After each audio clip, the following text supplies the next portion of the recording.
Good day, everyone. Today we'll be taking a look at the Spanish-Mexican Revolution, aka the revolution that turns every single last one of your settlers into the equivalent of a cowboy, instead of simply turning them into a revolutionary who's a midpoint between a skirmisher and a musketeer. This quirk of the Mexican Revolution is particularly effective on wide open maps, especially if your opponent hasn't put up a large number of walls or fortifications, because you can more or less just rush them with your giant mass of dragoon-like cavalry and completely wreck their eco by the time that their military turns around and heads back to their own home base to help defend. The units that could seriously harm your dragoon-like units, like say halberdiers, they can't catch you, while the units that can catch up, like other cavalry, are the same units that you counter. When you unleash your flood of dragoon-like units, what you don't want to do is get bogged down at the front of their base, because that will give them time to create an army comp that can actually counter your giant, massive dragoon-like units. Instead, what you want to do is you want to take your group and send them further back into the base to get at the eco, while your other units do the fighting up front. If you've just been blobbing up your military force, then it can be very easy to get bogged down. That's why it's important that once you do gather up them, you move past the front defenses of the base, let your other units do the fighting, do the dying, and then get back and destroy that eco. Now, of course, these dragoon-like units will only do 0.5 damage versus villagers using their ranged attack, but that's okay. You can switch to melee if you have to do the full damage and take down those villagers. If you still want a hard-hitting, hammer-like unit, then a good option is to send the Estancias card before you revolt as Mexico, so that you can start to build up some Soldados to act as an anvil of sorts, while you can swing around with your new Dragoon-like units to act as the hammer. Now, you can get the Soldados as any revolution with the Spanish by simply sending your Estancias card and then using that to train your Soldados from the Estancia. However, the Mexico Revolution has particularly good synergy with the Soldados because of the way that so much of its army is so mobile. The Soldados are slow but powerful, so they're a great distraction to bog down your enemy and keep them focused on what they think is the main thrust. Well, you can then take your cowboy-like revolutionaries around and hit your enemy from the side or behind to go and attack their mostly unprotected economy.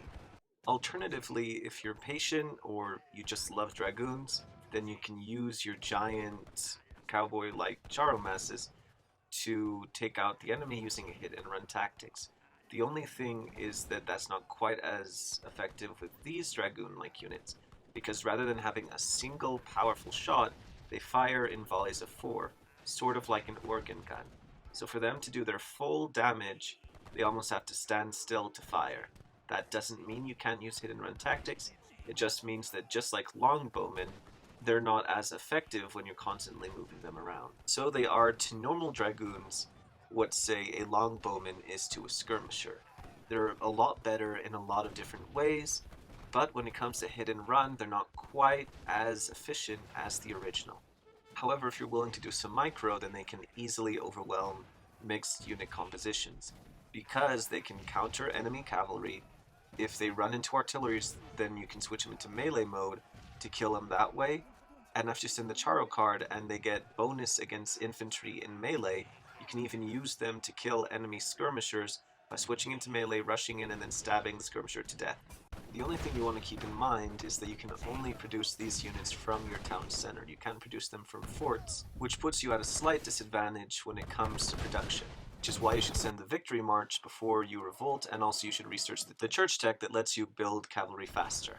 Though there's a bit more to Mexico than just that, so now let's go and have a look at the cards.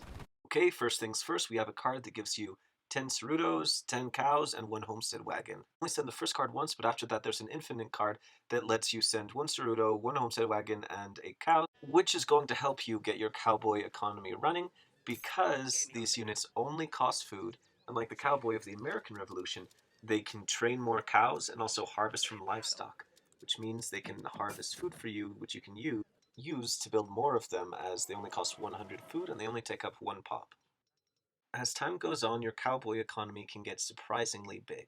And it's worth remembering that every single time that you send that infinite card, you increase the build limit of your cows by 8. So you can get to a point where your maximum build limit for cows can easily go over 200, especially if you have control of the trade routes and are thus able to send that infinite shipment multiple times.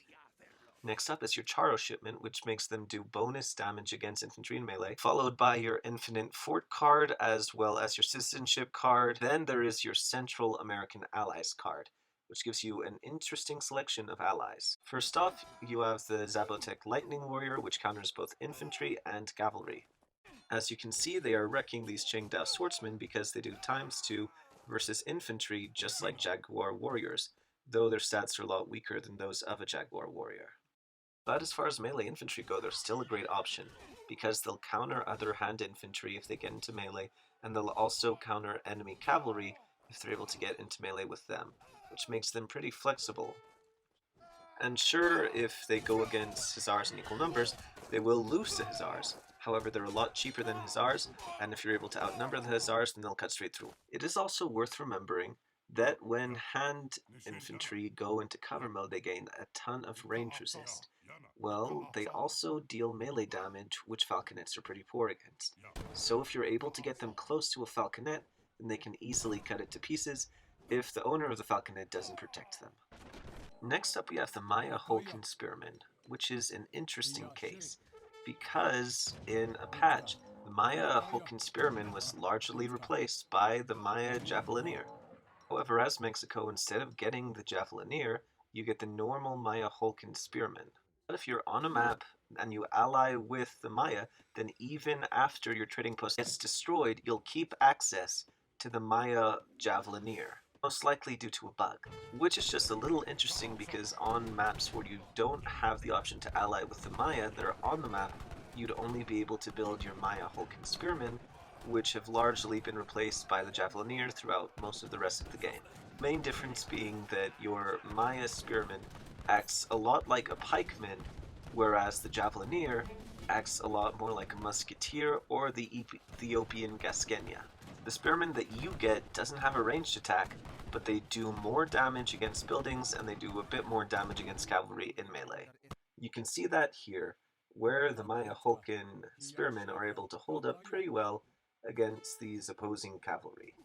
They act a lot like a pikeman, so they have a decent amount of health, a decent amount of speed, and they do bonus damage against cavalry, which often lets them win out against cavalry despite having less HP than said cavalry. And since your Maya Hulkin Spearmen are hand infantry, you can pull off the same trick that you pulled with the Zapotec Warrior and switch them into cover mode so that they can finish off enemy artillery pieces at close range, via that giant boost in range resist combined with the fact that hand attacks aren't resisted by artillery. Next up we have the Navajo Rifleman, who is another interesting case. When you look at them, you might just think, oh, that's a reskinned Forest Prowler. Of course, they're going to be skirmisher type infantry who get a bonus against enemy heavy infantry. Maybe that's how it used to be, but with Definitive Edition, a few things have changed. For example, while they still have the ability to prowl, they're no longer classified as skirmisher type rifle infantry, which means they're no longer affected by the texts that increase the damage done by said infantry, such as counter rifling, and also they don't have any kind of bonus against heavy infantry. They still have a pretty high attack and the ability to sneak and decent range, so against musketeers that haven't received too many upgrades, they can still take them out. However, they no longer have any positive multipliers. The only multiplier they have is a negative one, and that is their times 0.75 versus villagers. They still have a decent attack, and you can still use their sneak ability to set up ambushes, but they have been nerfed in Definitive Edition. Despite this nerf, they aren't useless by any means. They can still kill a lot of things, even shock infantry, provided that they are able to do enough damage to the shock infantry before the shock infantry can reach them. So, in general, you can just treat them as a general purpose ranged unit. And their ability to sneak still gives them some niche use as a good scouting unit, so that you can look ahead, see if there's an enemy there, and then use your other more powerful units to ambush that force. Next up we have your Apache Cavalry, which in most respects acts a lot like a conventional Dragoon. They're slightly better at actual hit and run tactics than your Charros because they're able to hit a single powerful attack and then fall back and then hit again. They don't fire in bursts like your Charros. And while the Navajo Riflemen received a nerf in Definitive Edition, your Apache Riders actually received a buff of sorts, in that they now do times 1.5 damage against artillery from range. Now, you still want to switch them into melee so that they can get through the opponent's range resist, but it is nice that they can do a bit of extra damage. And when you put all of that together, you get a rather interesting mix. You have a general purpose ranged unit which can stealth and you can use for scouting to figure out where the enemy is. You also have two different kinds of hand infantry. You have one hand infantry that's just like a pikeman, and another that counters both cavalry and other infantry, just like a jaguar knight. On top of that, you have a more conventional dragoon-like unit, which is good. Now let's cover the last two cards. You have one infinite card that sends 11 renegados, and then you have one card that upgrades your renegados to bandidos. Compared to renegados, your bandidos only cost 100 food, they only take up 1 pop, and also, while they do 33% damage, they fire twice as fast. Your bandidos also have a unique special attack that lets them do a lot more damage against buildings such as enemy forts, which makes them quite useful in bringing down said fortifications. Bandidos can also be built from the barracks as well as the tavern. The only thing is that you want to make sure that you send your victory march card before you revolt in order to make sure that training them is nearly instantaneous, otherwise they take several seconds to train.